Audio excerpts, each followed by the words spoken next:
Hello मेरे प्यारे भाइयों बहनों, आप सबको मेरा प्रणाम, नमस्कार, आदाब, सत श्री अकाल। कैसे हो? उम्मीद करता हूं कि आप सभी मस्त होंगे, लाजवाब होंगे और ज़बरदस्त होंगे। और बोर्ड एग्ज़ाम 2025 की तैयारी बड़ी लाजवाब तरीके से चल रही होगी। जैसा कि आप लोग को पता है नो कि हम सभी पॉलिटिकल साइंस क्लास 12th का ऑब्जेक्टिव कर रहे थे। पहला चैप्टर हम लोगों ने कर लिया था और आज हम लोग पॉलिटिकल साइंस का क्लास 12th का आर्ट्स का दूसरा चैप्टर करने जा रहे हैं, जिसका नाम है नो राष्ट्र निर्माण तथा इसकी समस्या। तो आज हम लोग दूसरा चैप्टर पढ़ने जा रहे हैं, राष्ट्र निर्माण और इनकी समस्या। अर्थात अपने अपना देश बना, उस किस तरह से उसका निर्माण हुआ अंग्रेजों के जाने के बाद, और उसके बाद उसके सामने कौन कौन सी समस्या है, इससे संबंधित जितना भी मोस्ट इम्पोर्टेंट ऑब्जेक्टिव है। और सबसे ज़्यादा ये चैप्टर इम्पोर्टेंट है, वेरी वेरी इंपॉर्टेंट चैप्टर है ये। बोर्ड एग्जाम में से ऑब्जेक्टिव सब्जेक्टिव क्वेश्चंस हर बार पूछा जाता है। तो चलते हैं मेरे प्यारे भाइयों बहनों, और हम लोग क्वेश्चंस की ओर बिना देरी किए हुए जल्दी से, अगर आप लोग क्लास देख रहे हैं तो एक बार शेयर कर दीजिए। चलिए नो देखते हैं क्लास। आगे कहता है नो, भारतीय राष्ट्र कांग्रेस के संस्थापक कौन थे? अच्छी तरह से आपको हम क्लास में पढ़ाए थे मेरे प्यारे भाई बहन। हम बताए थे भारतीय राष्ट्र कांग्रेस के संस्थापक, भारतीय राष्ट्र कांग्रेस के संस्थापक कौन थे नो? ए ओ ह्यूम। क्या नाम था नो? ए ओ ह्यूम था। अच्छा, भारतीय राष्ट्र कांग्रेस का स्थापना किया हुआ था ना 1885 में। और इसके अध्यक्ष कौन थे? WC बनर्जी, उमेश चंद्र बनर्जी। आइए तो हम लोग क्लिक बोल सकते हैं नो कि इसका क्या हो जाएगा, आंसर कौन सा हो जाएगा नो? ए ओ ह्यूम हो जाएगा, ऑप्शन नंबर ए। चलते अगले क्वेश्चन की ओर। कहता इंग्लैंड का वर्तमान प्रधानमंत्री कौन था? ये 2025 का समय 24 का चल रहा, तो 2024 में अभी आम चुनाव हुआ है। आम चुनाव में वहाँ पर दो पार्टी है, ध्यान से देखिएगा। ये ब्रिटेन में दो पार्टियां हैं, एक है नो लेबर पार्टी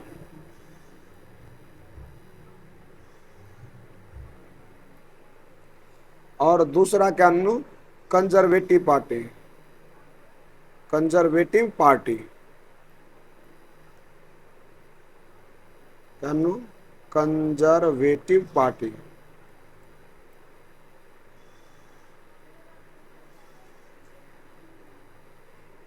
वर्तमान में जो लेबर पार्टी के पूर्ण बहुमत मिला है इंग्लैंड में, और जिसका प्रधानमंत्री चुना गया नो, उसका नाम है स्टार्मर कीर। क्या नाम है? स्टार्मर कीर नाम है। और इसीलिए इसका कौन सा ऑप्शन हो जाएगा? इनमें से कोई नहीं। तो इंग्लैंड के वर्तमान प्रधानमंत्री कौन है? स्टार्मर कीर है, जो कि लेबर पार्टी से आए हैं। और कंजर्वेटिव पार्टी के कौन थे नो? ऋषि सुनक थे। और जो कि ऋषि सुनक क्या हो गए नो? ये ऋषि सुनक अब पराजित हो गया, और कौन सा बना है नो? लेबर पार्टी के बने हैं। आइए चलते नो अगले क्वेश्चन की ओर। प्रत्यक्ष प्रजातंत्र किस देश में है? तो प्रत्यक्ष प्रजातंत्र किस देश में है? स्विट्जरलैंड देश में है। कौन सा नो? स्विट्जरलैंड देश में है। यह जितने सारे सारे यूरोपीय देश हैं, यूरोपीय देशों में से एक छोटा सा देश यह भी आता है। जिस प्रकार से वेटिकन सिटी है, ठीक ना, जैसे उसी प्रकार से यह स्विट्जरलैंड क्या यूरोपीय एक देश है, और यह छोटा देश है, इसलिए यहाँ पर प्रत्यक्ष प्रजातंत्र है। कौन सा नो? प्रत्यक्ष प्रजातंत्र पाया जाता है यहाँ पर, प्रत्यक्ष प्रजातंत्र। स्विट्जरलैंड ये यूरोपीय देश है ये। चलते नो अगले क्वेश्चन की ओर। अंग्रेजों के फूट डालो और शासन करो की नीति। अंग्रेजों जो एक लाया था ना, फूट डालो और शासन करो की नीति में निम्न में से किसको बढ़ावा दिया गया? तो फूट डालो और शासन करो की नीति जो था, वह हिंदू मुस्लिम संघर्ष को बढ़ावा दिया। और यह बीज जब बोया गया है अंग्रेजों का, तब से लेकर के आज तक वर्तमान समय में भी ये इसी प्रकार का हम लोग आपस में क्या कह जाते हैं, हिंदू मुसलमान लड़ बैठते हैं। ये अंग्रेजों के बोया हुआ बीज है, ठीक ना। अभी भी हम लोग यह समझ नहीं पा रहे हैं कि हम सभी मिल करके रहें। चलिए चलते नो अगले क्वेश्चंस की ओर। महात्मा गांधी प्राण त्याग के समय निम्न में से किन शब्दों का संबोधन किया था? जब अपने वह पूजा करके बाहर निकल रहे थे संध्या के समय में, और इससे किसने गोली चलाया था? तो वह था नाथूराम गोडसे। कौन थे ननो? नाथूराम गोडसे। नाथूराम गोडसे। नाथूराम गोडसे ने इसे 30 जनवरी 1948 को शाम में इनकी हत्या कर दिए थे और हत्या किए थे। और हमारे महात्मा गांधी से, जो राष्ट्रपिता ये बापू हैं, और इनके मुख से निकला था हे राम। क्या निकला था ननो? हे राम शब्द निकला था। तो चलिए, तो इसका कौन सा हो जाएगा ना? Option number C. और क्लास में डिटेल हम लोग पढ़ा चुके हैं। आइए चलते अगले क्वेश्चंस की ओर। हैदराबाद का भारतीय संघ में विलय किस प्रकार किया गया? तो हैदराबाद का जो भारतीय संघ में विलय किया गया था, तो आप लोग को अच्छी तरह से जानते हैं कि जिसमें भारतीय संघ को अपने रियासत में मिला रहे थे। भारत कुल लगभग 565 देशी रियासतों में था, जिसमें से अलग अलग रियासत था, जो जैसे कि फॉर एग्जांपल जूनागढ़, भोपाल, इसी प्रकार से जूनागढ़ हो गया, भोपाल हो गया, जम्मू एंड कश्मीर हो गया, और इसी प्रकार से हैदराबाद हो गया। इस तरह से तो कई सारे के सारे रियासत थे। और जब अंग्रेज जा रहे थे तो इन रियासतों में क्या किया, जब इनको तो यह क्या हुआ कि यहाँ के निजामों को क्या हुआ कि इन्होंने यह भारत से अलग रहना चाहते थे, इसलिए इन्होंने बलपूर्वक इसको मिलाया गया। किसके नो? बलपूर्वक, जबरदस्ती है, बलपूर्वक हैदराबाद को मिलाया गया, बलपूर्वक मिलाया गया। और इसमें क्या हुआ था, हैदराबाद में एक ऑपरेशन चलाया था। उस ऑपरेशन का नाम था ऑपरेशन पोलो। ऑपरेशन पोलो, ऑपरेशन पोलो। पुलिस के वर्दी में सेना को भेज करके क्या हुआ था, हैदराबाद को एकीकृत किया था, मिला था भारतीय संघ में। और यह जिम्मेवारी किसके पास था? हमारे उस समय का होम मिनिस्टर, गृह मंत्री, वो थे सरदार वल्लभ भाई पटेल। सरदार वल्लभ भाई पटेल, सरदार वल्लभ भाई पटेल, सरदार वल्लभ भाई पटेल, जो कि गुजरात से थे।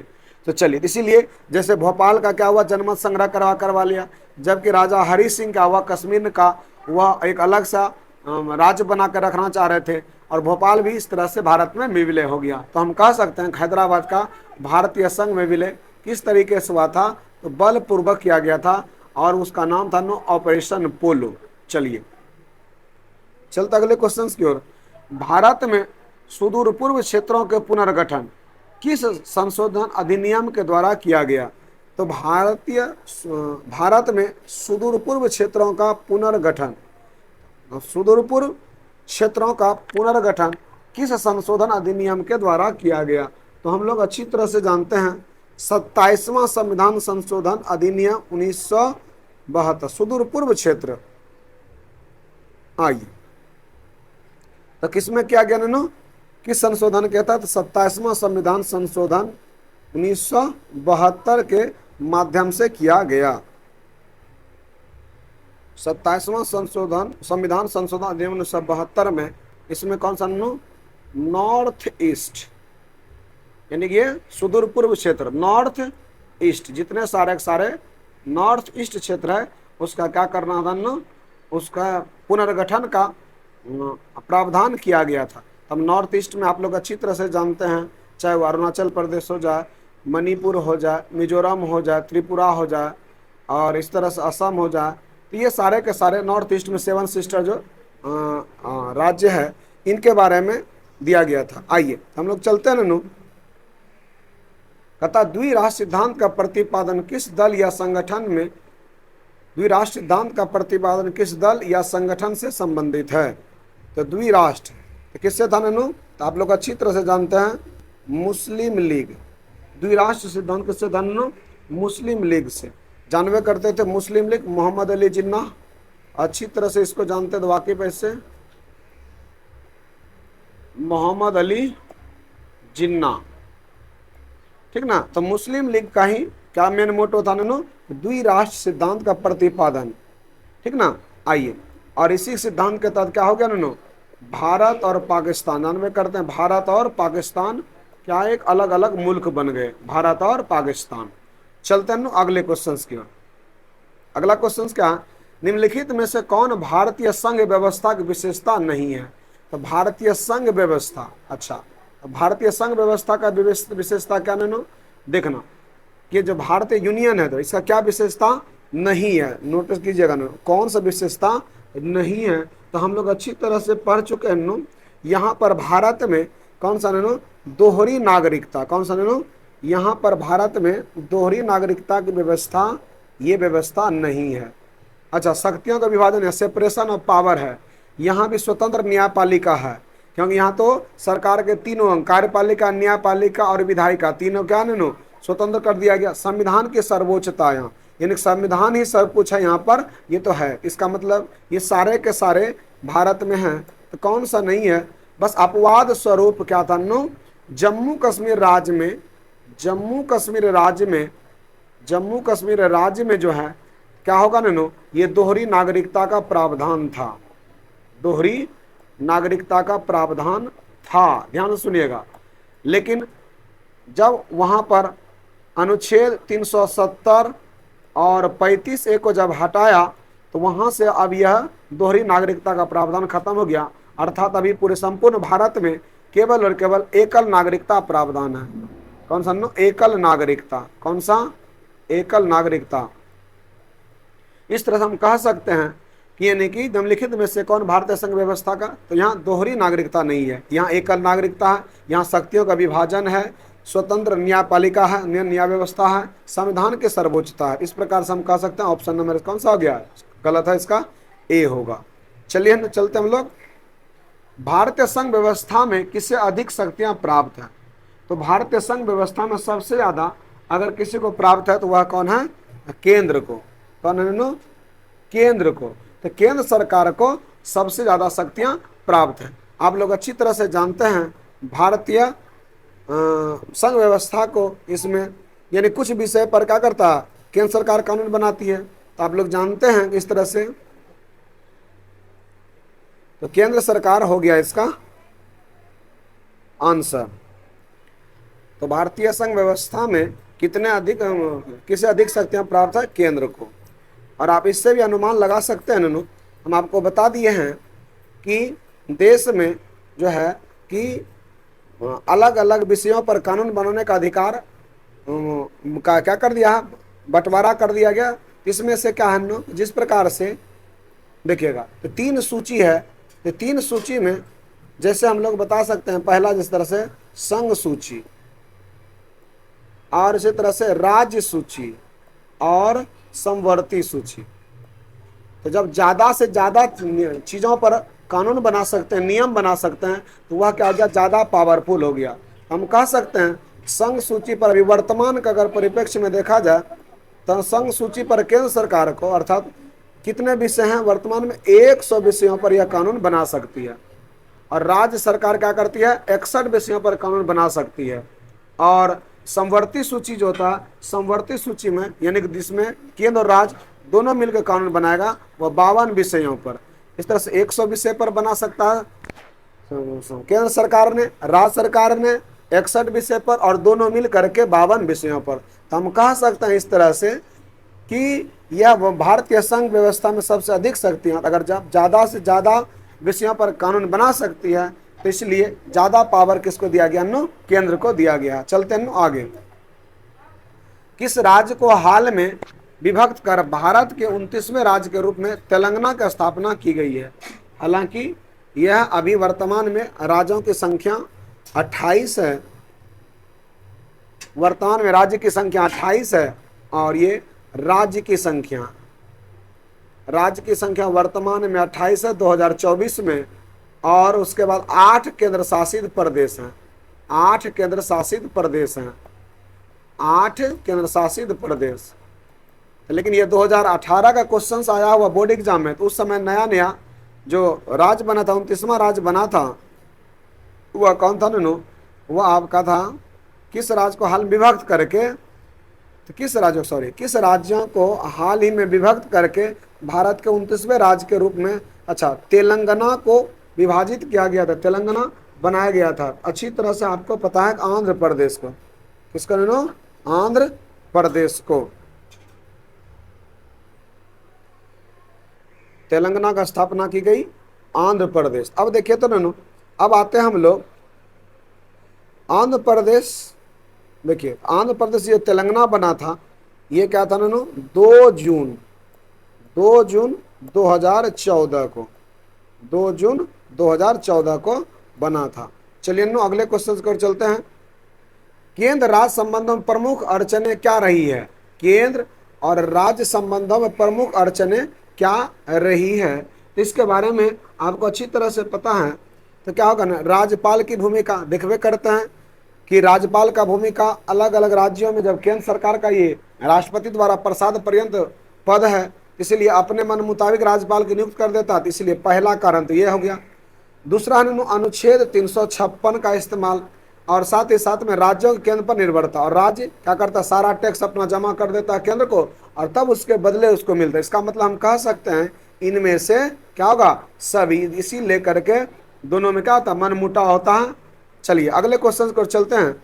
सौराष्ट्र किस राज्य का अंग है, अच्छा, तो सौराष्ट्र के बारे में हम लोग अच्छी तरह से जानते हैं।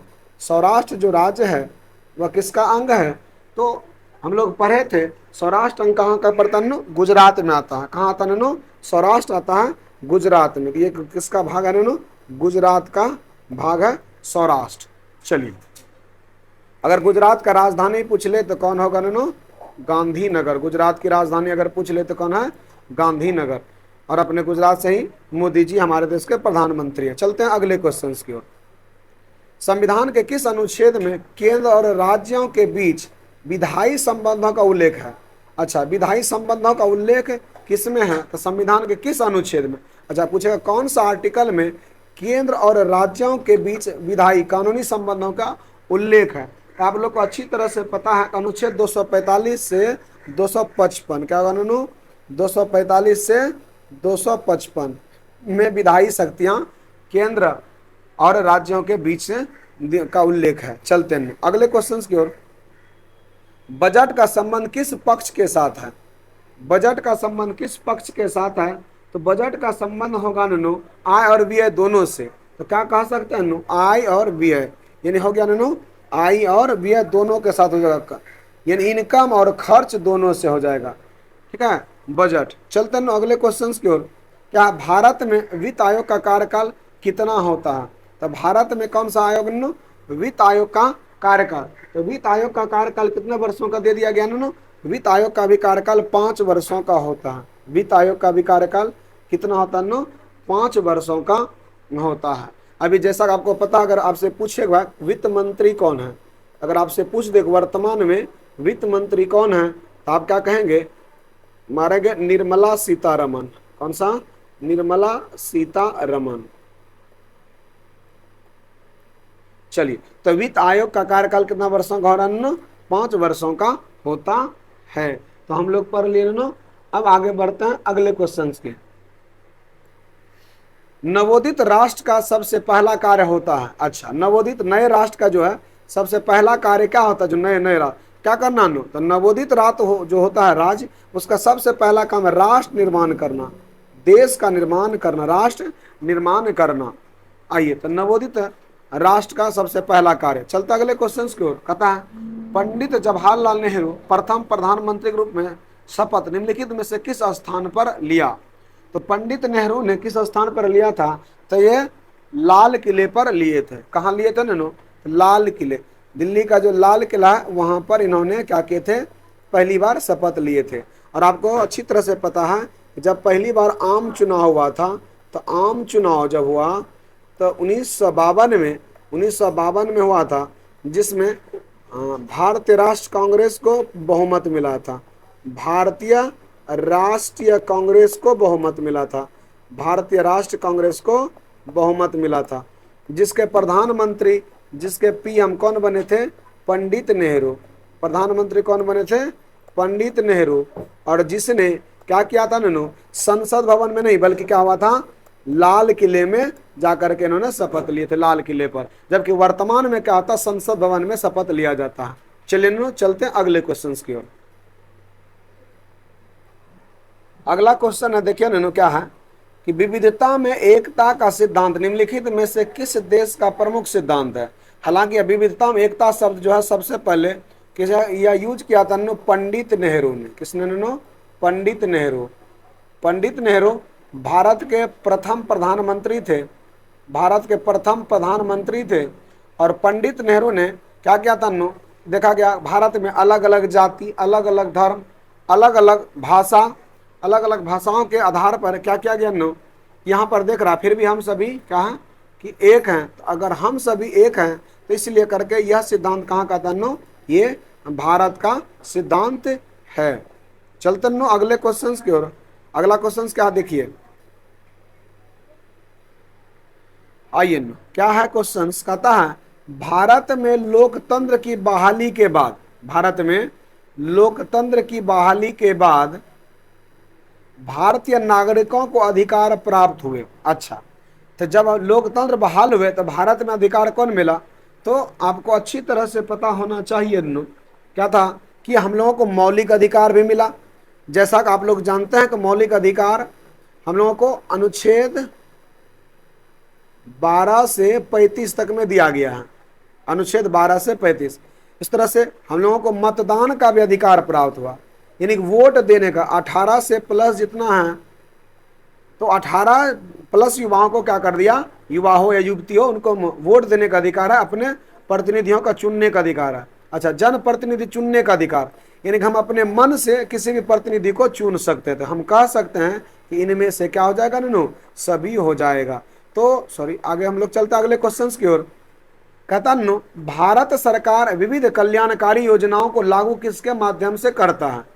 ध्यान से देखें क्वेश्चन बड़ी लाजवाब है। क्या कहता है भारत सरकार विविध कल्याणकारी योजना, कौन सा विविध कल्याणकारी, कई प्रकार की योजनाओं का कल्याणकारी जो होता है, ठीक है ना, तो इसका लागू कर किसके माध्यम से करता है, किसके माध्यम से करता है, तो हम लोग अच्छी तरह से जान चुके हैं। यह कहता राज्य के नीति निर्देशक तत्व, राज्य के नीति निर्देशक तत्व के बारे में चर्चा ने आर्टिकल 36 से लेकर के 51 तक, आर्टिकल 36 से 51 तक में, आर्टिकल 36 से 51 को हम लोग क्या कह सकते हैं आर्टिकल 36 से 51 को और एक अन्य नामों से जाना, इसको दूसरा मौलिक अधिकार भी कहा जाता है। इसको क्या कहते हैं दूसरा मौलिक अधिकार भी कहा जाता है, दूसरा मौलिक अधिकार भी कहा जाता है, दूसरा मौलिक अधिकार भी कहा जाता है, ठीक ना।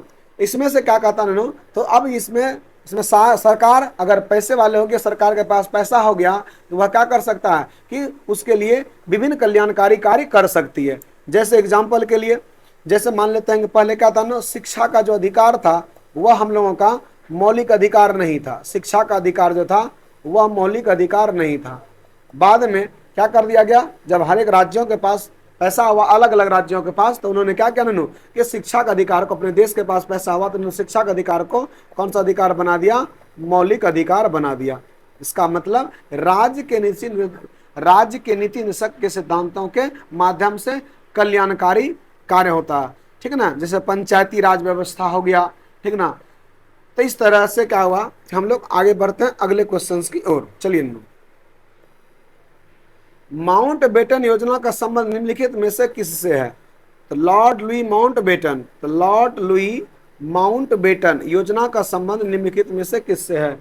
तो हम आप लोग को क्लास में पढ़ाए थे, लॉर्ड लुई माउंट बेटन में क्या हुआ था ये भारत के विभाजन से, भारत का विभाजन था। आप अच्छी तरह से जानते हैं भारत का विभाजन होकर के भारत और पाकिस्तान एक दो राष्ट्र बना।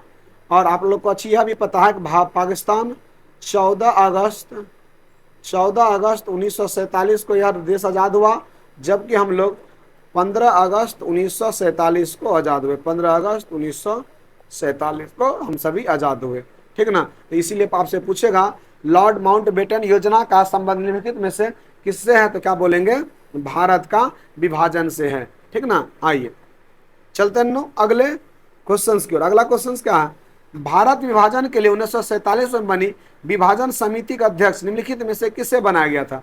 तो विभाजन समिति का जो अध्यक्ष था, विभाजन समिति का जो अध्यक्ष था वह बनाया था इसको अध्यक्ष किसे बनाया गया था? तो वायसराय को अध्यक्ष बनाया गया था।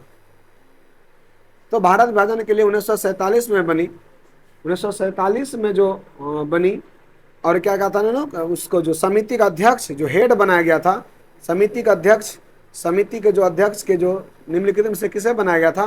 तो वायसराय को अध्यक्ष बनाया गया था। चलिए, लॉर्ड लुई माउंटबेटन योजना कब बनाया गया था? देखिए, तो कब यह योजना बना? तो माउंटबेटन योजना कब बना था? तो माउंटबेटन योजना ये बना था इस तरह से 3 जून 1947 को। क्या बना था? 3 जून 1947 को बना था, याद रखिएगा, 1947 में। द्विराष्ट्र सिद्धांत के आधार पर कौन सा देश बना? तो जानबे करते हैं, द्विराष्ट्र सिद्धांत के आधार पर कौन सा देश बना? तो द्विराष्ट्र सिद्धांत के आधार पर जो देश बना था वह कौन था? भारत से टूट करके पाकिस्तान बना। तो कौन सा? एक भारत से विखंडित होकर के पाकिस्तान बना, ठीक ना। तो देखिए इस तरह से हम लोग कह सकते हैं कि ये हो गया अपना क्या इंडिया, ठीक ना। और ये इंडिया हो गया इधर बन गया था कौन सा? पाकिस्तान था, ठीक। इस तरह से, और यहाँ इस दोनों के बीच में भारत और पाकिस्तान को बांटने वाली जो रेखा था, इस रेखा क्या कहते हैं? यहाँ पर जो था बांटने वाली रेखा, इसको कहते हैं रेड क्लिफ। क्या कहते हैं? Red Cliff. भारत और पाकिस्तान को बांटने वाली जो था कौन सा? Serial red Cliff. तो रेड क्लिफ है, ठीक ना। आओ तो हम लोग चलते हैं इस तरह से। अगला, पाकिस्तान निर्माण की मांग प्रथम बार कब हुआ था? पहली बार पाकिस्तान निर्माण का मांग कब हुआ था? प्रथम बार पाकिस्तान निर्माण की जो मांग हुआ था वह हुआ था, आप लोग को हम बताए थे क्लास में, क्या था क्या आप लोग बता सकते हैं? 1940 में। क्या मांग हुआ था? 1940 में पाकिस्तान की मांग हुआ था। चलिए, मुस्लिम लीग के द्वारा, मुस्लिम लीग के द्वारा पाकिस्तान की मांग हुई थी। चलते हैं अगले क्वेश्चन पे। अगला क्वेश्चन क्या? मुस्लिम लीग के किस अधिवेशन में पाकिस्तान नामक देश का निर्माण की मांग हुआ? अभी बोले थे लाहौर अधिवेशन 1940 में, लाहौर अधिवेशन 1940 में, लाहौर अधिवेशन 1940 में क्या हुआ था? कि पाकिस्तान नामक देश का क्या हुआ था? मांग किया गया था, ठीक ना। चलिए, तो हम लोग चलते हैं अगले क्वेश्चन की ओर। राज्यों के पुनर्गठन आयोग कब बना? तो राज्यों के पुनर्गठन आयोग बहुत इंपॉर्टेंट क्वेश्चन है, ये कई बार एग्जाम में पूछा जा चुका है। तो राज्यों के पुनर्गठन आयोग यानी कि राज्यों को फिर से गठित, जब हमारा देश आज़ाद हो गया 1947 में, हम लोगों को आज़ादी मिल गई, तो फिर से राज्य को रिकंस्ट्रक्ट करने के लिए, राज्यों को फिर से गठित करने के लिए, देश को फिर से अच्छी तरह से चलाने के लिए एक राज्य पुनर्गठन आयोग बना था। तो यह कब बना हुआ था? तो आपको हम बताए थे 29 दिसंबर 1953 को, 29 दिसंबर 1953 को बना था, ठीक ना। राज्य पुनर्गठन आयोग बना था। आइए चलते हैं अगले क्वेश्चन की ओर। राज्य पुनर्गठन आयोग के अध्यक्ष कौन थे? तो राज्य पुनर्गठन आयोग के अध्यक्ष हम आपको पढ़ा रहे थे, आपको हम बताए थे सैयद अली। कौन था? सैयद अली। कौन थे? सैयद अली, ठीक ना, ये बने थे। तो उसके बाद हम लोग चलते हैं राज्य पुनर्गठन आयोग के अध्यक्ष कौन थे? सैयद अली थे। आओ अगले क्वेश्चन की ओर बढ़ते हैं। भारतीय संसद से राज्य पुनर्गठन अधिनियम कब पारित हुआ? तो भारतीय संसद से राज्य पुनर्गठन अधिनियम कब पारित हुआ था? तो इसको जब आप लोग को बताए थे कि एक अलग राज्य बनाने के लिए मांग कर दिए थे, कौन से? पोट्टी श्रीरामुलु, ये जो था, और इन्होंने एक अलग आंध्र प्रदेश भाषा के आधार पर राज्यों की मांग कर दिया था। आपसे अगर यह भी क्वेश्चन पूछ सकता, यानी कि भाषा के आधार पर सबसे पहली बार जो राज्य बना था भाषा के आधार पर, तो वह कौन था? आंध्र प्रदेश। क्योंकि पोट्टी श्रीरामुलु ने कहता 56 दिन तक भूख हड़ताल कर दिया था, ठीक ना। तो इस तरह से हम कह सकते हैं ये जो था, तो कब ये जो आवाज उठने लगा, तो इसके लिए कानून बना कब? तो ये कानून बन गया था, याद रखने के लिए, 1956 में। क्या 1956 में। भारतीय संसद में राज्य पुनर्गठन अधिनियम कब पारित हुआ? तो 1956 में हुआ था। चलिए, भारतीय संविधान के अनुसार भारतीय राज्यों को कितने वर्गों में बांटा गया? भारतीय संविधान के अनुसार से भारतीय राज्यों को कितने वर्गों में बांटा गया है? अगर आपसे क्वेश्चन पूछेगा तो इसको 4 भागों में बांटा गया है। कितने भागों में बांटा गया है? 4 भागों में बांटा गया है। अब ये 4 भाग कौन कौन है अच्छी तरह से जान लेते हैं। पार्ट ए, इसको यह भी कह सकते हैं ना, part A states, part A states या भाग 1 स्टेट्स, भाग 2 part 2 states, part B states या भी कह सकते हैं स्टेट्स, और पार्ट सी भी कह सकते हैं सी स्टेट्स। अलग अलग भागों में 4 को ए बी सी और डी थे। और इसके भी हम नाम जान सकते हैं कि पार्ट ए में कितने राज्यों को रखा गया था, ठीक ना, और पार्ट बी में कितने राज्यों को रखा गया था, और पार्ट सी में और पार्ट डी में। उतना डिटेल हम नहीं जाना चाह रहे हैं, बस इतना को रखिएगा कि पार्ट ए में कौन कौन था। पार्ट ए में 1-2 को नाम हम बता देते हैं।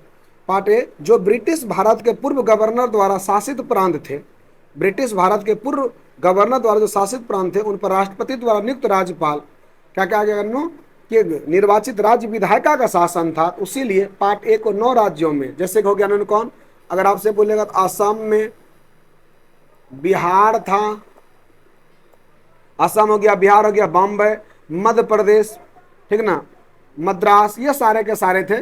उसी प्रकार से पार्ट बी में अगर पूछेगा तो पार्ट बी में कौन कौन आता है? हैदराबाद, जम्मू कश्मीर, ये सब हैदराबाद हो गया, हैदराबाद, जम्मू कश्मीर हो गया, ठीक ना, मैसूर हो गया, पेप्सू वाला इलाका हो गया।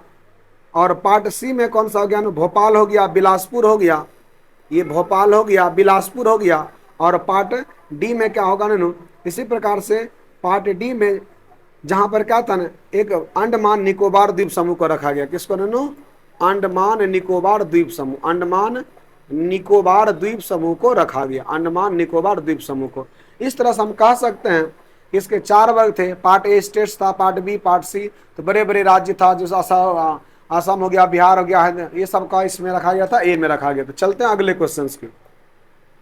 भारतीय संविधान द्वारा क्या कहता है भारतीय संविधान द्वारा राज्यों की सीमाओं में परिवर्तन करने, राज्य का सीमाओं में क्या करना? परिवर्तन करने, नाम बदलने एवं नए राज्यों का निर्माण करने का अधिकार किसे प्रदान किया गया? ये सब कुछ कौन करेगा? संसद करेगा।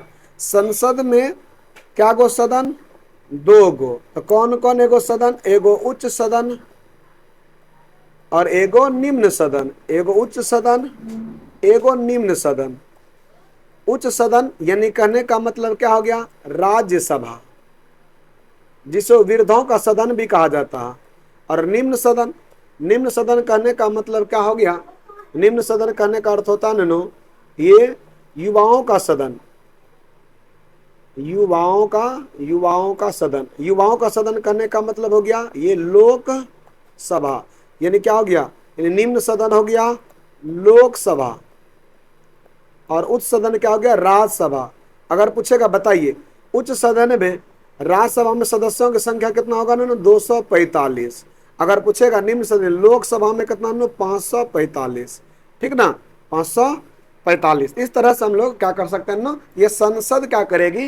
ये कानून बनाएगी, यानी दोनों मिलकर के राज्यसभा और लोकसभा। तो चलते हैं अगले। राज्य पुनर्गठन आयोग ने अपना प्रतिवेदन भारत सरकार को कब सौंपा? अपना प्रतिवेदन कब सौंपा था?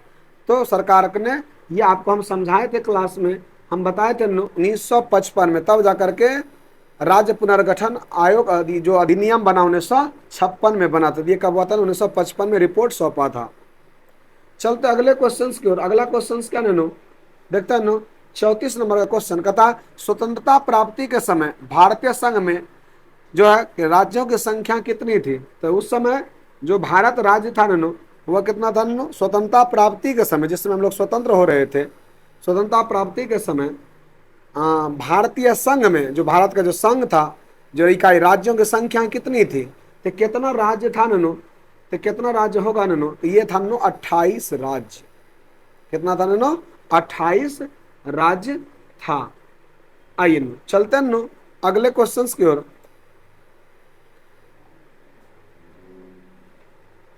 कहता है कि राज्य पुनर्गठन अधिनियम लागू होने के बाद, राज्य पुनर्गठन अधिनियम लागू होने के बाद भारत को 2 इकाइयों में विभाजित किया गया। राज्य पुनर्गठन अधिनियम लागू होने के बाद भारत को 2 अलग अलग इकाइयों में विभाजित किया गया। तो इकाइयों निम्नलिखित में से कौन से हैं, तो वह क्या होगा नो, राज्य व केंद्र शासित प्रदेश। राज्य व क्या हो जाएगा नो, केंद्र शासित प्रदेश में इसको बंटवारा किया गया, एक राज्य में और एक केंद्र शासित प्रदेश में। ये आपका क्या हो गया नो, तो 35 का आंसर हो जाएगा ऑप्शन नंबर ए हो जाएगा। ठीक ना, राज्यों का और केंद्र शासित को अलग कर दिया गया। चलता अगले क्वेश्चन की ओर। कहता है रजवाड़ों को भारतीय संघ में शामिल कराने का जिम्मेवारी किसे दी गई। जितने सारे देशी रियासत है या राज रजवाड़े हैं, इस सारा जिम्मेवारी किसको दिया था, हमारे गृह मंत्रालय को दिया था, सरदार वल्लभ भाई पटेल को दिया गया था, सरदार वल्लभ भाई पटेल को। चलते अगले क्वेश्चन की ओर। क्वेश्चन है स्वतंत्र भारत में प्रथम उप प्रधानमंत्री, देखिए आपको हम बता देते हैं, उप प्रधानमंत्री और गृह मंत्रालय का कार्य, गृह मंत्रालय का भी कार्य किसको दिया गया था नैनो, ये सारे के सारे कार्य दिया गया था हमको, क्या कहते हैं ना, सरदार वल्लभ भाई पटेल, सरदार वल्लभ भाई पटेल।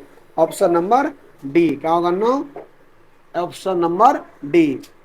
और इसी का गुजरात में आप लोग जानते हैं कि एक बनाया गया है नदी के तट पर statue of unity, statue of unity एक बनाया गया, इसका बहुत बड़ा मूर्ति है।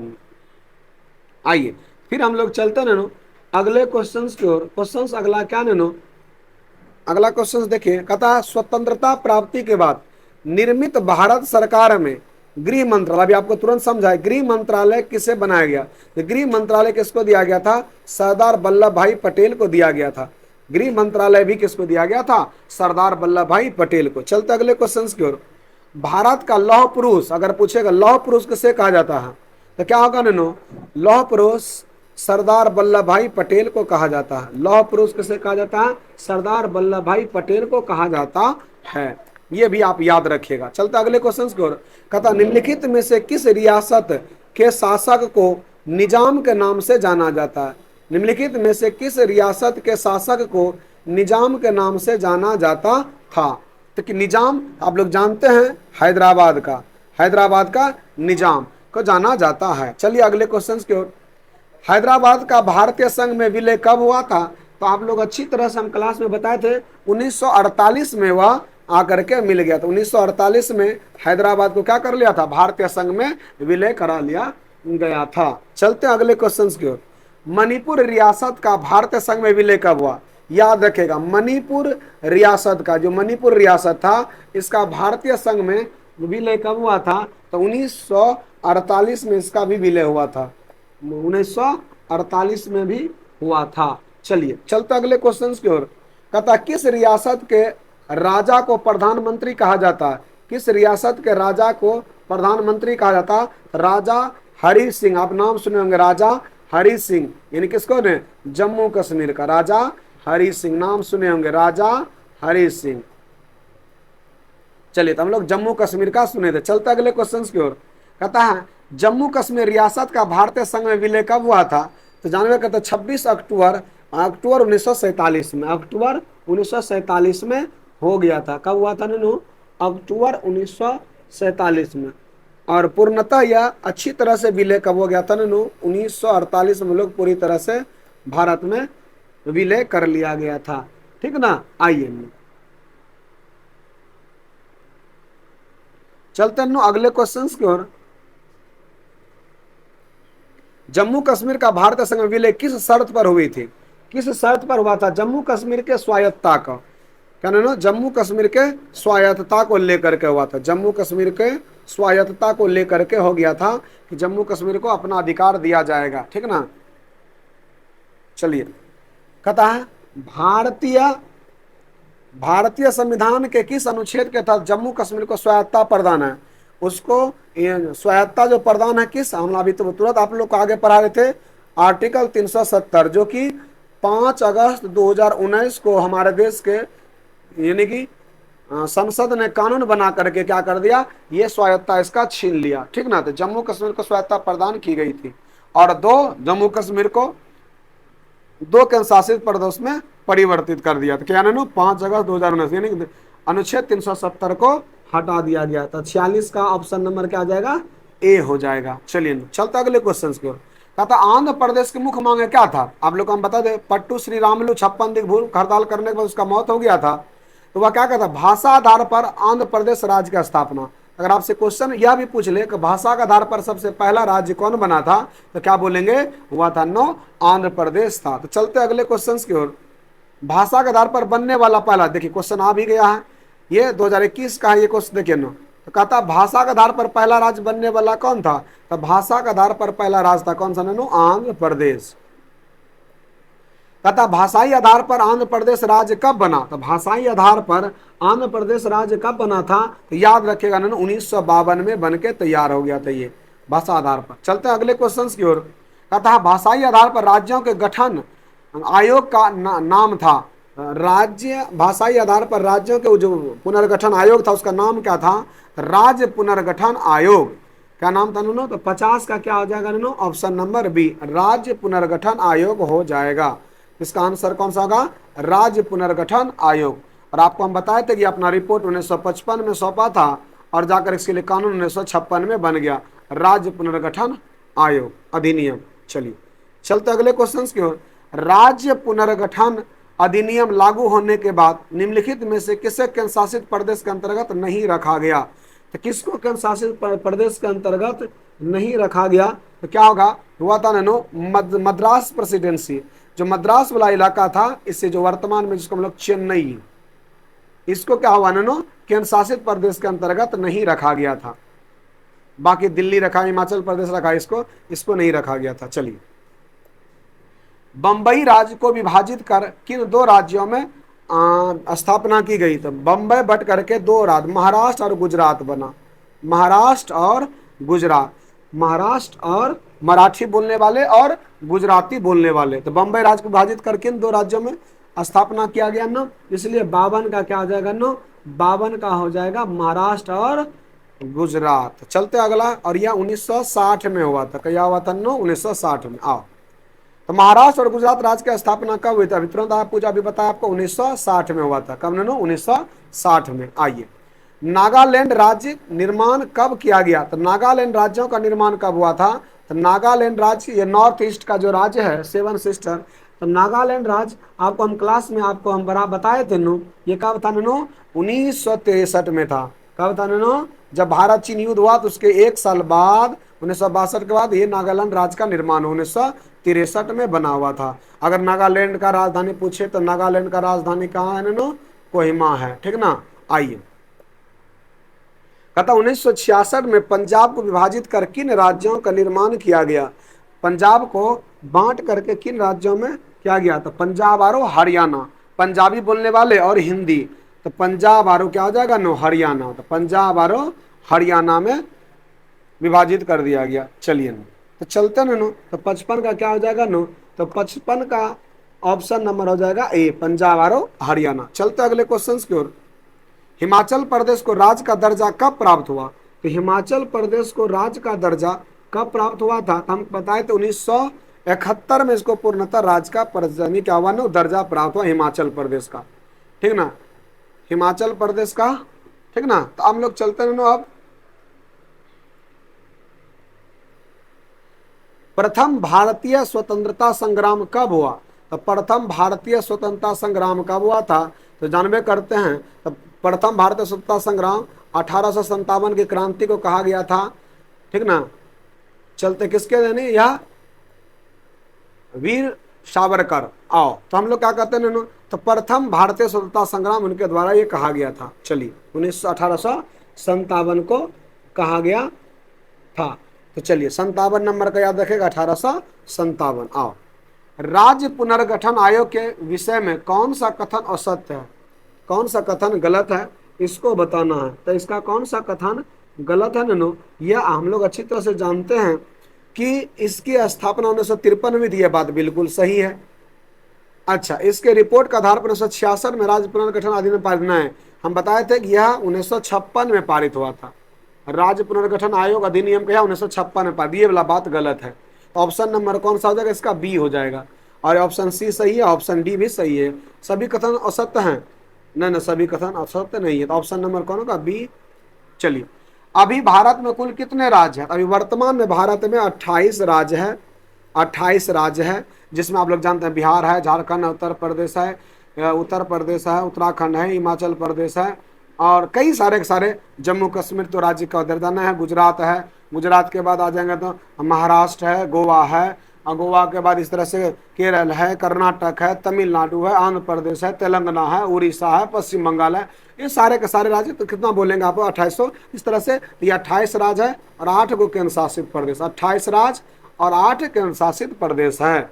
चलिए, चलते हैं अगले क्वेश्चन की ओर। केंद्र शासित प्रदेश में आप लोग जानबे करते हैं, दिल्ली है, चंडीगढ़ है, पुडुचेरी है, दमन और द्वीप है, दादर नागर हवेली है, अंडमान निकोबार द्वीप है, लक्षद्वीप है। चलिए, तो ये सारे के सारे, चलो, भारत में कितने संघ शासित प्रदेश है? तो वर्तमान में अगर पूछेगा, 2024 में अगर पूछेगा क्या गो है, तो क्या बोलेंगे नैनो? 8 गो है। क्या गो है नैनो?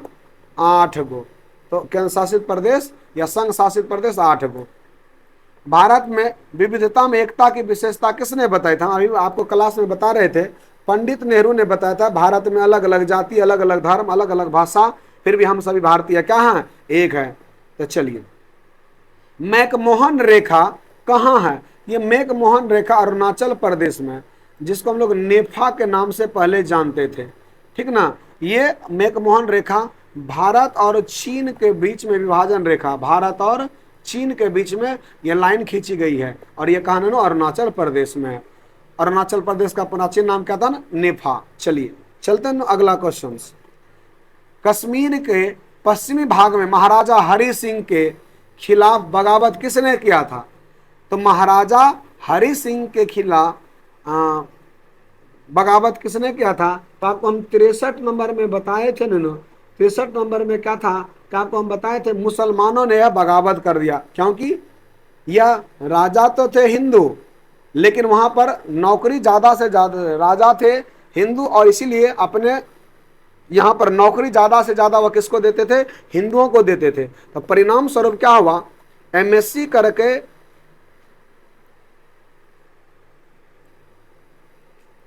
शेख अब्दुल्ला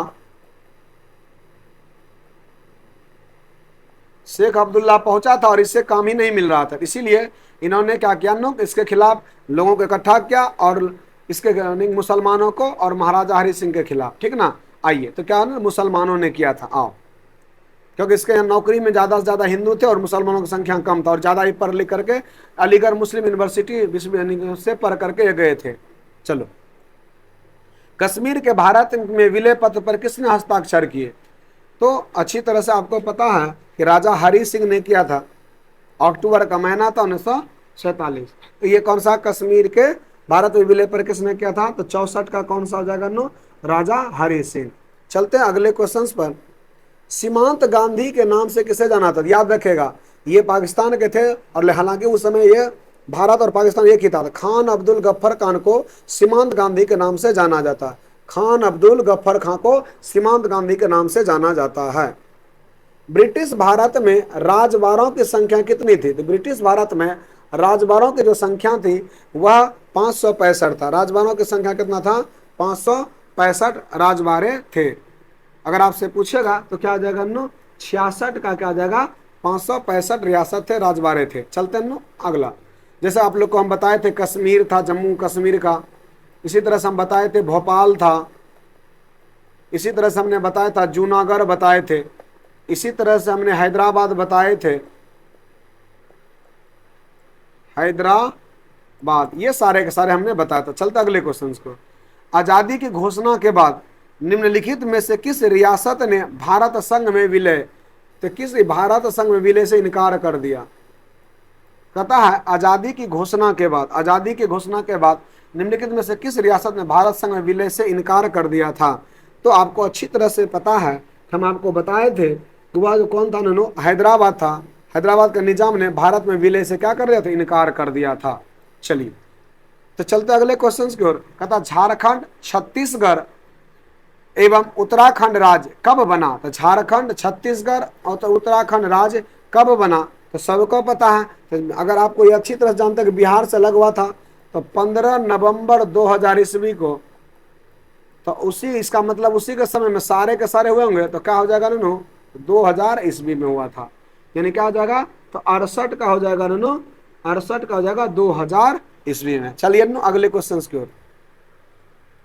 भारत को अपनी स्वतंत्रता के लिए बहुत बड़ी कीमत चुकानी पड़ी, यह किसने कहा? भारत को अपनी स्वतंत्रता के लिए बहुत बड़ी कीमत चुकानी पड़ी, यह किसने कहा है? ये याद रखिएगा, के एम मुंशी ने कहा था। किसने कहा था नु? के एम मुंशी जो थे, के एम मुंशी ने ये चीज कहे थे। तो क्या होगा नु? ये स्टेटमेंट याद रखिएगा, एग्जाम में यह पूछा हुआ, के एम मुंशी ने कहा था। चलते ननु। सांप्रदायिक निर्णय की घोषणा किसने की थी? सांप्रदायिक, हिंदू मुसलमान, ये तो सांप्रदायिक निर्णय की घोषणा किसने किया था? तो क्या होगा ननु? रेमजे मैकडोनाल्ड, रेमजे मैकडोनाल्ड ने किया था। रेमजे मैकडोनाल्ड ने सांप्रदायिक निर्णय, हिंदू मुसलमान इन सारे के सारे की घोषणा किया था। कौन सा था? Ramsay MacDonald. वह कौन अतिवादी था जिसने गांधी की हत्या की? आपको बताए थे, नाथुराम विनायक गोडसे। नाथुराम विनायक गोडसे ने गांधी जी की क्या किया था नो? हत्या कर दिया था। ब्रिटिश सरकार किस अधिनियम के द्वारा एवं किस वर्ष भारत का शासन अपने हाथों में लिया? तो ब्रिटिश सरकार किस अधिनियम के द्वारा किस वर्ष यानी भारत शासन अपने हाथों में लिया था? तो हम लोग आपको बताए थे ना, ये भारतीय शासन अधिनियम वह कौन था? 1958। भारतीय शासन अधिनियम 1958, ठीक ना। भारत का शासन अपने हाथों में लिया था ब्रिटिश सरकार, ठीक ना। आते हैं ना, हम लोग चलते हैं अगले क्वेश्चन को। भारत का विभाजन निम्नलिखित में से किस अधिनियम के द्वारा हुआ? तो भारत स्वतंत्रता अधिनियम 1947 के अंतर्गत क्या देंगे? देखिए तो कौन सा आ जाएगा ना? तो अगर आपसे पूछेगा तो कौन? भारतीय स्वतंत्रता अधिनियम 1947। तो ऑप्शन नंबर कौन हो जाएगा? सी। तो भारतीय स्वतंत्रता अधिनियम, भारत का विभाजन इसी अंदर। जबकि भारतीय शासन अधिनियम 1935 के तहत क्या हो गया था? भारत से वर्मा अलग हो गया था, जिसको अभी म्यांमार कहते हैं। कौन सा नो? म्यांमार कहते हैं। तो भारत शासन अधिनियम 1935 के तहत वह अलग हुआ था। चलते नो अगले क्वेश्चन की ओर। निम्नलिखित में से किसने प्रथम प्रधानमंत्री के रूप में पंडित जवाहरलाल नेहरू की शपथ दिलाई थी? ये याद रखिएगा नो, ये बहुत महत्वपूर्ण क्वेश्चन है। और यह क्या था? लॉर्ड माउंटबेटन ने दिलाया था। लॉर्ड माउंटबेटन ने भारत को प्रथम प्रधानमंत्री के रूप में क्या क्या था नो? पंडित नेहरू को शपथ दिलाया था लॉर्ड माउंटबेटन ने। अगला क्वेश्चन क्या है? भारत की संविधान सभा का गठन किस योजना के आधार पर हुआ था? तो भारत का संविधान सभा का गठन किस योजना के तहत हुआ था? तो वह क्या था? हम बताए थे नो, कैबिनेट मिशन योजना। किस योजना के तहत था? कैबिनेट मिशन योजना, ठीक ना। कैबिनेट मिशन योजना के तहत हुआ था, जो कि 1946 में आया था। देखना कैबिनेट मिशन। क्रिप्स मिशन 1942 में, तो क्रिप्स मिशन 1942। आइए, संविधान निर्मात्री सभा में उद्देश्य प्रस्ताव किसके द्वारा प्रस्तुत किया गया था? देखिए, ये जो उद्देश्य प्रस्ताव था ये पंडित नेहरू द्वारा प्रस्ताव किया गया था। उद्देश्य प्रस्ताव किसके द्वारा दिया गया था? और बाद में इसी जवाहरलाल नेहरू, उद्देश्य प्रस्ताव का नाम क्या गया नो? इसी का नाम था नो प्रस्तावना। प्रस्तावना कहा गया, जिसमें हम लोग क्या बोलते हैं? हम भारत के लोग भारत को एक प्रभुत्व संपन्न समाजवादी पंथ निरपेक्ष लोकतांत्रिक गणराज्य बनाने के लिए तथा उसके समस्त नागरिकों सामाजिक आर्थिक राजनीतिक ये सारे के सारे जो चीज है, यही जो उद्देश्य प्रस्ताव, इसी का नाम क्या कर दिया गया नो? तो ये अभी जो उद्देश्य प्रस्ताव था उसका नाम हो गया प्रस्तावना। ये किसके द्वारा लाया गया था? पंडित नेहरू के द्वारा लाया गया था। यह क्या होगा ना? अब आते हैं हम लोगों अगला क्वेश्चन, क्वेश्चन नंबर 77। संविधान निर्मात्री सभा के प्रारूप समिति, देखिए संविधान का ड्राफ्टिंग कमेटी का जो हेड था वह कौन था? तो ड्राफ्ट था ना डॉक्टर भीमराव अम्बेडकर। कौन थे नो? डॉक्टर भीमराव अम्बेडकर। इसको प्रारूप समिति का क्या कहा गया नो? अध्यक्ष कहा गया। तो इसका लिखा ना 77 नंबर का क्या हो जाएगा नो? डी। अब चलता नो 78 नंबर।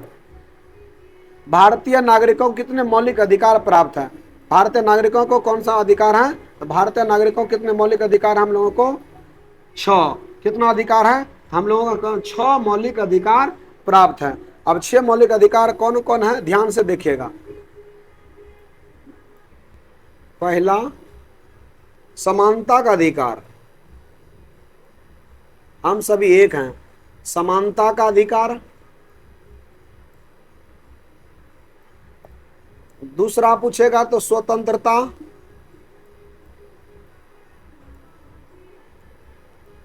तीसरा शोषण का खिलाफ, शोषण के खिलाफ अधिकार, शोषण के खिलाफ। चौथा क्या था, ये बोर्ड एग्जाम में कभी 2 नंबर का भी पूछ लेता, धर्म की स्वतंत्रता, धर्म की स्वतंत्रता। पांचवा संस्कृति और शैक्षिक, सांस्कृतिक,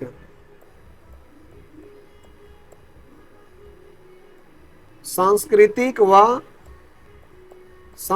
व शैक्षिक, क्या करना, सांस्कृतिक व शैक्षिक। और छठा था ना कौन सा, संवैधानिक उपचार, संवैधानिक उपचार। आर्टिकल 32 का तो हम लोग सीधे सुप्रीम कोर्ट जा सकते हैं, जिसको संविधान का भीमराव अंबेडकर ने संविधान का आत्मा कहा, आर्टिकल 32 को। तो ये 6 अधिकार हम लोगों को मौलिक अधिकार मिला है। पहला नंबर समानता का अधिकार, स्वतंत्रता का अधिकार, शोषण के खिलाफ अधिकार या शोषण के विरुद्ध अधिकार, धर्म की स्वतंत्रता, सांस्कृतिक व शैक्षिक अधिकार, संवैधानिक उपचार। चलिए चलते अगले क्वेश्चन की ओर। निम्नलिखित में से कौन एक मौलिक अधिकार नहीं है? समानता का अधिकार है, शोषण के विरुद्ध है, धार्मिक स्वतंत्रता है, लेकिन संपत्ति का अधिकार अब नहीं है। ठीक ना, तो चलिए ऑप्शन नंबर कौन सा हो गया, डी। चलते अगले क्वेश्चन की ओर। कानून का समान संरक्षण शब्दावली कहां से लिया गया है? तो कानून का समान संरक्षण, कानून का समान संरक्षण, तो आपका 80 नंबर का क्या हो जाएगा नैनो, ये ब्रिटेन से लिया गया था। कहां नैनो, ब्रिटेन। चलिए चलते अगले क्वेश्चन की ओर। कहता भारत में वयस्क मताधिकार प्राप्त करने की न्यूनतम आयु क्या है? तो भारत में वयस्क मताधिकार प्राप्त करने की न्यूनतम आयु क्या है? तो आप याद रखिएगा कि आप 18 साल में वोट दे सकते हैं, अपना जन प्रतिनिधि, अपने प्रतिनिधि को चुन सकते हैं। तो क्या हो जाएगा नैनो, 81 का क्या हो गया नैनो, ऑप्शन नंबर ए, 18 वर्ष। चलते हैं अगला। कहता प्रतिनिधि लोकतंत्र का आधार है, प्रतिनिधि लोकतंत्र का आधार है। तो प्रतिनिधि लोकतंत्र का आधार है, तो प्रतिनिधि लोकतंत्र का आधार है किसका नैनो? तो आप लोग अच्छी तरह से हम बताए थे क्लास में, तो वो लोकसभा का। कौन सा नैनो, लोकसभा। हम बताए थे वर्तमान में भारतीय लोकसभा जो संसद में सदस्यों की संख्या 545, देखिए ना, तो लोकसभा। चलते हैं अगला। कहता है किसी भी राज्य की विधानसभा की अधिकतम अनुच्छेद्य अनुवेज्य सदस्य संख्या की सीमा है। तो क्या है नैनो, तो क्या हो जाएगा इसका, तो आप याद रखिएगा वह लगभग कि किसी भी राज्य का इससे ज्यादा होगा तो फिर उस राज्यों को तोड़ दिया जाएगा। वह कौन होगा नैनो, 500, इससे ज्यादा नहीं। आप क्या हो सकता है नैनो, का अधिकतम वहां सदस्यों की संख्या बढ़ा सकते हैं, 500 ज्यादा नहीं। चलिए जैसे बिहार का क्या है ना, जैसे बिहार में 243 है। चलिए अगला। विधान परिषद का सदस्य निर्वाचित होने के लिए न्यूनतम आयु क्या चाहिए? तो विधानसभा को क्या होना चाहिए, कम से कम 30 वर्ष होना चाहिए। आपका कितना होना चाहिए, विधान परिषद। ठीक ना, तो विधान परिषद, तो आइए नैनो, तो अगर आपसे पूछेगा भारत में कुल कितने राज्य हैं जिसमें विधान परिषद है, तो विधान परिषद हैं। तो अगर आपसे पूछा जाए तो बताइए कि भारत में कुल कितने राज्यों में विधान परिषद है, तो क्या बताएंगे आंसर? 6। क्या होगा नैनो, 6 हो जाएगा। तो 6 गो, तो कौन कौन है 6 गो राज्य, दिमाग में रखिएगा। यही 6 राज्य जहां दोनों सदन है, यानी कि विधानसभा और विधान परिषद। तो पहला राज्य याद रखिएगा नैनो, वह है आंध्र प्रदेश। और दूसरा होगा नैनो कौन, कर्नाटक। कर्नाटक में भी क्या है ना, विधान परिषद है। और फिर कौन है नैनो, याद रखेगा तेलंगाना, तेलंगाना में भी है। और अपना बिहार कैसे कम रह सकता था, अपने बिहार में भी है। और उसके बाद यूपी में है, और महाराष्ट्र में, महाराष्ट्र में है। कहाँ है, इन सारे के सारे। तो याद रखेगा, तो इन 6 राज्यों में क्या नैनो, कि ये विधान परिषद हैं। तो चलते हैं नैनो अगले क्वेश्चन की ओर। विश्व अहिंसा दिवस किस तिथि को मनाया जाता है? तो विश्व अहिंसा दिवस किस तिथि को मनाया जाता है? तो आप लोग जानते हैं कि गांधी जी का जिस दिन जन्म हुआ था 2 अक्टूबर, यानी कि विश्व अहिंसा दिवस हम लोग मनाते हैं 2 अक्टूबर को। चलते हैं अगला क्वेश्चन। किसने द्विराष्ट्र सिद्धांत का प्रतिपादन किया था? हम बताए थे द्विराष्ट्र सिद्धांत प्रतिपादित करने वाला जो था वह कौन थे? जिन्ना, मोहम्मद अली जिन्ना थे। ठीक ना। चलते हैं अगले क्वेश्चन की ओर। किसी नगर निगम के मेयर का चुनाव कौन कराता है? तो अगर नगर नियम है, नगर निगम, तो उसका चुनाव कौन करवाता है? तो ये क्वेश्चन है नो। तो नगर निगम का जो ना अस्थायी समिति करवाता है। हालांकि ये तो चुनाव करवाता है, लेकिन अब नगर निगम का जो चुनाव होता है मेयर का, वो आम जनता अब चुनती है। मेयर का चुनाव अब क्या होगा ना, आम जनता द्वारा चुना जाता है। मेयर अब किसके द्वारा? आम जनता, इसका वोटिंग होता है इस तरह से। चलिए चलते अगले क्वेश्चन की ओर। प्राचीन युग में राज का क्या रूप था? तो प्राचीन युग में राज का क्या रूप था? तो क्या होगा? नाम मात्र की कार्यपालिका। तो प्राचीन क्या होगा नो? तो क्या होगा? नगर राज्य, सॉरी, तो क्या होगा नो? नगर राज्य। प्राचीन युग में राज्य का क्या रूप था? तो नगर और राज्य था। तो नगर का जो युग प्राचीन युग में था, राज्य का क्या रूप था? राज्य कैसा रूप था उसका? नगर और राज्य वाला रूप था। चलते अगले क्वेश्चन को। भारत में किस तरह की कार्यपालिका पाई जाती है? तो भारत में किस प्रकार का कार्यपालिका पाई जाती है? तो वह क्या हो जाएगा नैनो? तो इसका नवासिक हो जाएगा नाम मात्र की कार्यपालिका। नाम मात्र का कानून बना दिया, खेल खत्म है। देखिए देखो देखो ध्यान से, तो विधायक का कानून बना दिया और ये कार्यपालिका क्या करता है? उस कानून को लागू करती है। तो चलिए, तो क्या होगा नो? नाम मात्र की कार्यपालिका। चलते अगले क्वेश्चन के। भारत के प्रधानमंत्री की नियुक्ति कौन करता है? तो भारत के प्रधानमंत्री को जो नियुक्ति होता है वह कौन करता है? तो प्रधानमंत्री की नियुक्ति करने वाला जो होता है, हम आपको पढ़ाए थे, वह कौन थे नैनो? वह राष्ट्रपति थे। तो भारत की नियुक्ति कौन करता है? प्रधानमंत्री की नियुक्ति राष्ट्रपति करते हैं। और अभी हम जानते हैं राष्ट्रपति कौन है नो? द्रौपदी मुर्मू। राष्ट्रपति कौन है? द्रौपदी मुर्मू। मुर्मू, ठीक ना। और तो प्रधानमंत्री जानबे करते हैं हमारे देश के प्रधानमंत्री कौन है? मोदी जी वर्तमान में। आइए, और इसी पर पूछ ले क्या मुख्य न्यायाधीश कौन है? तो बोलेंगे DY चंद्रचूड़। मुख्य न्यायाधीश कौन है? DY चंद्रचूड़। चंद्रचूड़, DY चंद्रचूड़ मुख्य न्यायाधीश कौन है? और अगर पूछ ले उपराष्ट्रपति, अगर पूछ ले कि कौन है नो? उपराष्ट्रपति कौन है? उपराष्ट्रपति कौन है? तो क्या होगा नो? जगदीप धनखड़। क्या होगा नो? जगदीप धनखड़, याद रखिएगा। और यहाँ पार्टी अध्यक्ष कौन है?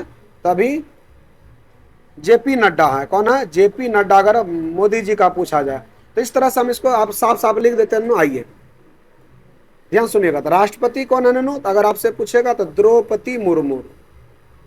द्रौपदी मुर्मू।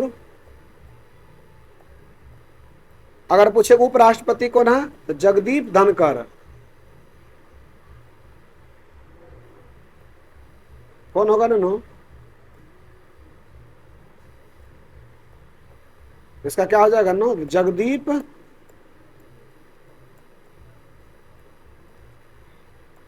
धनखड़। अगर पूछे मुख्य न्यायाधीश कौन है, तो याद रखिएगा मुख्य न्यायाधीश कौन है? तो वह है DY चंद्रचूड़। DY चंद्रचूड़। तो कौन होगा नो? तो DY चंद्रचूड़। अगर आपसे पूछेगा बताइए पार्टी अध्यक्ष कौन है? अगर आपसे बीजेपी का पूछे, तो बीजेपी का पार्टी अध्यक्ष पूछे तो बोलेंगे JP नड्डा। कौन है नो? JP नड्डा। अगर कांग्रेस का पूछे पार्टी अध्यक्ष कौन है, तो मल्लिकार्जुन खड़गे। कौन होगा नो? मल्लिकार्जुन खड़गे। तो इस तरह से आपका क्या हो गया? ये 90 हो गया। तो हम क्या बोलेंगे? प्रधानमंत्री की नियुक्ति राष्ट्रपति करते हैं। संविधान का कौन सा अनुच्छेद नागरिकता से संबंधित है? तो ये अगर पूछेगा कौन सा अनुच्छेद है, तो 5 से 11। अनुच्छेद 5 से 11 नागरिकता से संबंधित है। और पूछेगा कौन भाग में आता है नो? ये होगा भाग 2 में। भाग 1 2 में ये क्या होगा? 2 में। तो भाग 1 में क्या? संघ एवं राज्य क्षेत्र। भाग 2 में नागरिकता। भाग 3 में मौलिक अधिकार। और भाग 4 में राज्य के नीति निर्देशक तत्व होगा। ठीक ना। तो कौन सा गणना? तो आर्टिकल क्या होगा? आर्टिकल 5 होगा। चलते अगले क्वेश्चन की ओर। निम्न में से किसे संसद को संबोधित करने का अधिकार है? संसद को कौन संबोधित कर सकता है? तो क्या होगा नो? Attorney general. क्या होगा? Attorney general of India. इसको अधिकार है संसद को संबोधित कर सकते हैं। चलिए अगला क्वेश्चन, किसकी सलाह पर विधान परिषद को समाप्त किया जा सकता है? किसके सलाह पर विधान परिषद को समाप्त किया जा सकता है? याद रखेगा विधानसभा की। किसका नो? तो विधानसभा की सिफारिश पर इसको क्या कर सकते हैं? विधान परिषद को समाप्त कर सकते हैं। चलिए, लद्दाख केंद्र शासित प्रदेश कब बना? लद्दाख केंद्र शासित प्रदेश 2019 में मोदी जी ने बनाए हैं, ठीक ना, 2019 में, ठीक ना। आइए हम लोग चलते हैं ना अगले क्वेश्चन की ओर। निम्नलिखित में से कौन भारतीय संघ व्यवस्था की विशेषता नहीं है? निम्नलिखित में से कौन भारतीय संघ व्यवस्था की विशेषता नहीं है? तो हम बता दिए थे कि भारत में दोहरी नागरिकता वाला नहीं, तो ऑप्शन नंबर ये हो जाएगा। शक्ति विभाजन है, ये तो क्वेश्चन हो गया है, ठीक ना। भारतीय संघ व्यवस्था में किसे अधिक शक्तियां प्राप्त है? ये भी क्वेश्चन बता दिए, केंद्र को है ज्यादा शक्ति। केंद्र राज्य संबंधों की प्रमुख अड़चने क्या रही है? तो जानबे करते हैं सभ्य, राज्यपाल की भूमिका यही है, तो ये अभी बता दिए हैं। संविधान सभा का अध्यक्ष कौन थे? तो संविधान सभा में जो अध्यक्ष था वो अस्थायी अध्यक्ष थे डॉक्टर राजेंद्र प्रसाद। अस्थायी अध्यक्ष कौन थे? अस्थायी अध्यक्ष थे डॉक्टर राजेंद्र प्रसाद, और जबकि अस्थायी अध्यक्ष थे डॉक्टर सच्चिदानंद सिन्हा। तो कौन थे? डॉक्टर सच्चिदानंद सिन्हा। डॉक्टर सच्चिदानंद सिन्हा कौन थे? डॉक्टर सच्चिदानंद सिन्हा थे। चलिए अगले क्वेश्चन की ओर। मुख्यमंत्री की नियुक्ति कौन करता है? तो मुख्यमंत्री का नियुक्ति जानवे करते हैं वह कौन होगा? राज्यपाल होगा। तो मुख्यमंत्री की नियुक्ति कौन करेगा नैनो? तो राज्यपाल करता है। चलिए, राज्य का संवैधानिक पद का सर्वोच्च अधिकार होता है राज्यपाल के पास। चलिए, राज्यों के पुनर्गठन आयोग के अध्यक्ष कौन थे? राज्य पुनर्गठन आयोग के अध्यक्ष हम बता दिए थे नैनो, न्यायमूर्ति फजल अली। न्यायमूर्ति फजल अली थे। मंडल कमीशन रिपोर्ट की सिफारिशों को किस प्रधानमंत्री ने लागू किया था? तो मंडल कमीशन के रिपोर्ट का सिफारिश यह किसने किया था? तो आपको हम बताए थे नो, यह हो जाएगा न्यायमूर्ति फजल अली, सॉरी क्या होगा, बीपी सिंह। किसने किया था नो? यह हो जाएगा बीपी सिंह ने। क्या हो जाएगा? बीपी सिंह हो जाएगा इसका। पहला पिछड़ा आयोग, यानी पहला बार पिछड़ा आयोग का अध्यक्ष कौन था? सबसे पहला पिछड़ा आयोग, तो ये आपको याद रखना है अच्छी तरह से, बहुत इंपॉर्टेंट है। एक कालेलकर कौन थे नैनो? कालेलकर थे, पिछड़ा आयोग का हेड अध्यक्ष था वो, प्रेसिडेंट। स्वतंत्र भारत में प्रथम आम चुनाव कब हुआ था? 1952 में हुआ था, और पंडित नेहरू भारत के प्रथम प्रधानमंत्री बने थे। भारत में द्वितीय पंचवर्षीय योजना की शुरुआत कब हुआ था? तो पहला 51 से 56, ठीक ना। और दूसरा क्या होगा नैनो? इसी प्रकार से, तो दूसरा क्या हो जाएगा नैनो? 56 से 61, पंचवर्षीय है तो 56 से 61। तो प्रथम 51 में और दूसरा 56 में।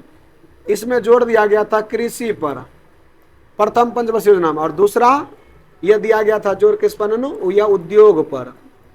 और यह प्रथम पंचवर्षीय योजना किस देश से लिया नैनो? रूस से लिया है, ठीक ना। चलिए, भारत के प्रथम शिक्षा मंत्री कौन थे? भारत के प्रथम शिक्षा मंत्री कौन थे? तो अबुल कलाम आजाद थे। कौन थे नैनो? अबुल कलाम आजाद थे। भारत के प्रथम शिक्षा मंत्री अबुल कलाम आजाद थे। और लास्ट क्वेश्चन है नैनो कि राज्य पुनर्गठन आयोग के विषय में कौन सा कथन असत्य है? तो ये हम बता दिए थे, यह वाला कथन कि रिपोर्ट के आधार पर राज्यों का पुनर्गठन नहीं किया गया था। तो मेरे प्यारे भाइयों बहनों, मैंने आज दूसरा चैप्टर भी, सेकेंड चैप्टर भी मैंने पढ़ा दिया।